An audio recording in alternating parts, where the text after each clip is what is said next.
We have a new bit of news to go over about 3 or so years after The Last Jedi came out. Director Rian Johnson reveals why he was not a fan of Supreme Leader Snoke. Now, there are a lot of articles covering this all over the internet, and I figured I'd give my 2 cents on it too. Apparently, he had an interview with someone named Soraya Wilson, and they went over some things regarding The Last Jedi, I suppose, from these tweets. And I'm going to read it, and I'm going to give my piece on it.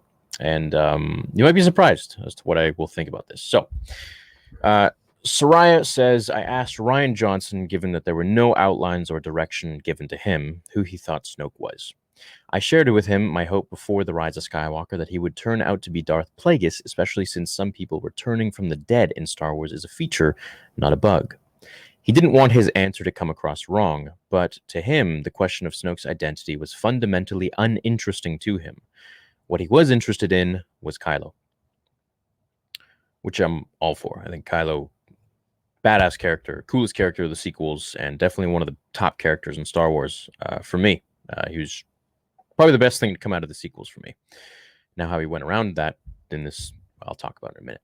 The purpose that Snoke served in the story was entirely in his relationship to Kylo. He said Snoke wasn't this fascinating character that we want to explore, and who he is, etc. For him, he was laser owned in on the characters on the table that needed to push forward in this chapter, which were Rey, Kylo, Finn, and Poe. Those four, how did he move them to the next step?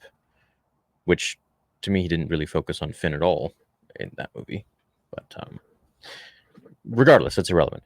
Snoke was a bad father figure to Kylo, basically. He said it got to a point where he realized that instead of repeating exactly the original trilogy, which if they drew it into the last movie with Snoke still being the Emperor figure and Kylo being like Vader, it's just going to lead to a natural and expected pattern. I agree with that. To him, the much more interesting thing was, what happens if Kylo ascends? Where does that put him in the last movie, where he's in a position of power? To him, that was infinitely more interesting than anything regarding who Snoke might be. His focus for those scenes and Snoke was how they could best serve one of the main characters. Okay, so I understand that he thinks Kylo is the coolest character. I am with him for that. I think Kylo was badass, and I think he was most underrated character of the sequels. And I wish we got to see more of his story arc and just, maybe even have like a trilogy focused solely on him. What I don't agree with is, and this seems to be a Rian Johnson theme, from reading this, even if you didn't see The Last Jedi yourself, or, didn't think critically about it or whatever. And again, if you enjoy this, I wish I didn't have to say this all the time, but if you enjoy the sequel trilogy, more power to you. I love that you enjoyed it. That's great. Keep enjoying it. And it just wasn't for me. So that's my opinion. You have your opinion. Let's continue. Let's move forwards. And my opinion doesn't devalue yours in any sort of way, and yours doesn't devalue mine or invalidate mine. We're all different. So, he didn't want his answer to come across wrong, but to him, the question of Snoke's identity was fundamentally uninteresting. So this seems to be a Rian Johnson theme, that you have to basically kill off the higher power character, which to me, I mean, fundamentally uninteresting. You're going in there without any sort of restrictions. You can write whatever you like. It doesn't matter. So he could have gone in there and made Snoke, I don't know, the fairy godmother of Anakin Skywalker or something, and come to save Kylo Ren, and who knows? He could have brought out a wand, and I don't know. He could have done literally anything he wanted. But for him to say it was fundamentally uninteresting, it's like, well, that's just the way you wrote him. To me, a character should not be highlighted based on the castration of a character in a higher power. Let's say like Luke and Rey, what they did with Luke was making him look like a butthead, just completely not Luke Skywalker for the last 40 years, to highlight Rey Skywalker. Like, you remember when she was fighting him, with the stick and the saber and all that stuff, and she pulls out the saber and he's just like falls on the steps. Come on. Anyways, it's a common theme, it seems, that to make one character highlighted, you have to basically subdue the other character. Case in point, Luke and Rey, and then Kylo and Snoke and Kylo. So in order to do this properly, to make Kylo a very cool character, it seems Rian figured that he had to kill off Snoke without any sort of reason or story. Even when he was building it up that Snoke could see into his every intent, I can see your mind, your every intent, and then just kills him like that, like nothing. it kind of shows that Snoke really wasn't all that he was made out to be, which was set up in The Force Awakens, that he was this grandiose. I mean, like, you look at even the hologram, you wonder why we think this way of Snoke. It's not only just because he's training Kylo and this and that. It's you have this hologram figure of this giant, grandiose figure that Kylo is looking up to. And it's built up for years in our minds that, okay, this is the figure of Snoke. He's like a freaking god. In my opinion, I would have had it where you have Snoke be this unbelievably powerful character who has withstood the test of time. He was lasted longer than the Emperor, lasted longer than Vader. He's been there through the rise and fall of the Republic and the Empire and all that. He's been through all of that stuff. And then he gets defeated by either Luke and Kylo teaming up, and maybe Luke sacrifices himself for Kylo. That could have been cool. I would have been down with that in episode 9. And then he transcends to become a Force ghost and kills Snoke. And then Kylo goes on to live and he's redeemed. I mean, that would have been sweet, you know? But to kill off somebody so easily that you hold as the, you know, the hierarchical top power, it kind of, in my opinion, I see what Ryan was trying to do, was trying to make, okay, whoa, Kylo is now above this guy. It's like, I get that, but you haven't built this character up enough. Let's say, for example, Snoke was a will. And if you don't know about the will, I'm going to speed run it. If you've never been to my channel, if you haven't, please hit like and subscribe. Hopefully you'll enjoy some of the content here and it'll entertain you. If Snoke was one of the wills, that would have been super cool. The wills were essentially George Lucas's first draft of Star Wars, or one of his first drafts, where you have these DT, these godlike figures that are watching over the Star Wars galaxy, and they're primarily watching over the Skywalker saga and what's going on with the events of the Skywalkers. And something I would have found very interesting, and that's where we get the a long time ago in a galaxy far, far away, is that this is all kind of from the perception of the wills, who are sitting there up in this tower, so to speak, and just watching the events of the Skywalkers and maybe having a hand in, you know, this or that and whatnot. Now, if Snoke was one of those beings, then that would have put him way above the Emperor. And for Kylo to beat him, and maybe Luke and Kylo to beat him, wow.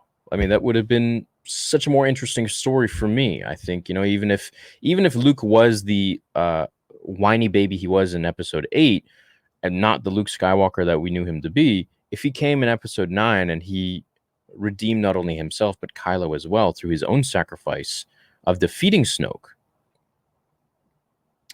imagine all the Force ghosts showing up behind Luke. I mean, it would have been a great scene, I think.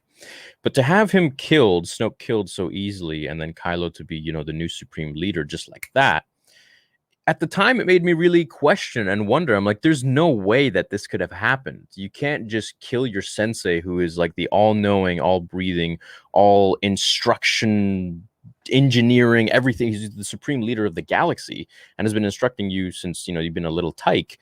Then you should be automatically at his level, but we all know that's not true. He wasn't at that level. He just kind of blindsided him, to be honest.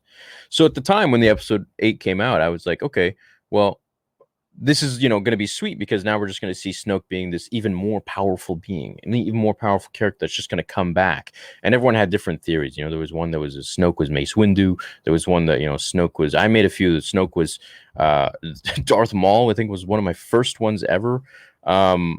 That he was, you know, essence transferring into everywhere, which we kind of weren't wrong about the essence transfer stuff. I heard some people say, you know, Snoke was going into Hux at that point. He was transferring his essence into Hux. There were so many different theories. And look, forget the story point. It's a story selling standpoint. Look at the marketing standpoint. Everyone and their mother was making Snoke theories, and everyone was watching them. The views on article blogs, the views on forums, I watched, I observed.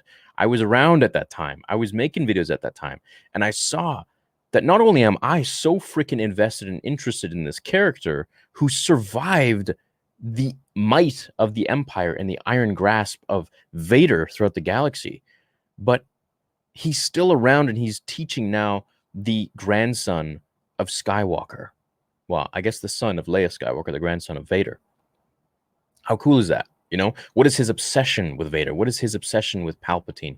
What is his lineage to the dark side or the light side or the Force in itself? Where does he come from? How did he survive for so long? All of these questions could have been built up and asked and answered in episode 8. And then episode 9, we could have really had a super, super powerful Snoke, you know, that we would have understood everywhere, everything that had to do with him, and would have seen this guy is no joke. This guy is, sort of like Tor Valum, like Colin Trevorrow's original script for episode 9, which I think was a much better script. I didn't agree with how Tor Valum died so easily like that. Kylo just like sucked his Force essence and see you later. There's a 10,000-year-old being and I think he was the master of Darth Plagueis, which was Palpatine's master, or something like that, right? So, anyways, forgive me if I'm a little foggy on that, but my point being, you don't have to kill off characters in order to highlight the other characters. It seems to be an RJ theme.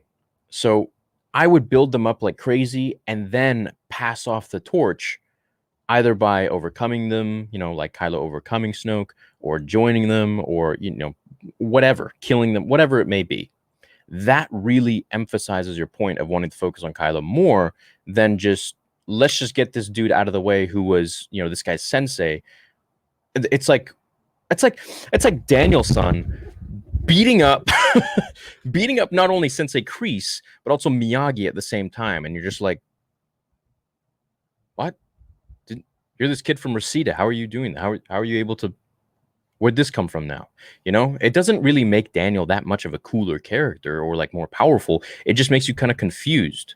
But if you really build up these characters, like you build up Snoke, and then you have something like that happen where you get, I would say, Luke coming in and joining Kylo and defeating Snoke and redeeming him, through his own sacrifice.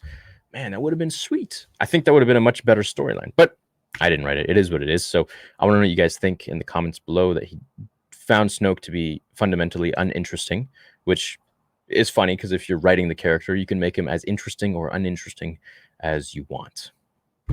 That's my 2 cents on this. I hope you guys go out there and if you love the sequels, keep loving them. If you don't like the sequels, keep don't liking them. And I will see you in the next video. We have 2 new guests lined up back to back. So big guests. I know a lot of the casual fans will be like, well, whatever. You'll find it interesting. But a lot of the real sweaties will be like, wow, these guys were right next to George during a bunch of films. So bunch of Star Wars films. So more on that in a bit.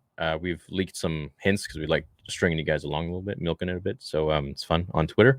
If you want to check it out, feel free. Check me out on Spotify. Check me out on the channel. Check out my gaming channel, Harry Potter channel, Cobra Kai channel, all my other channels.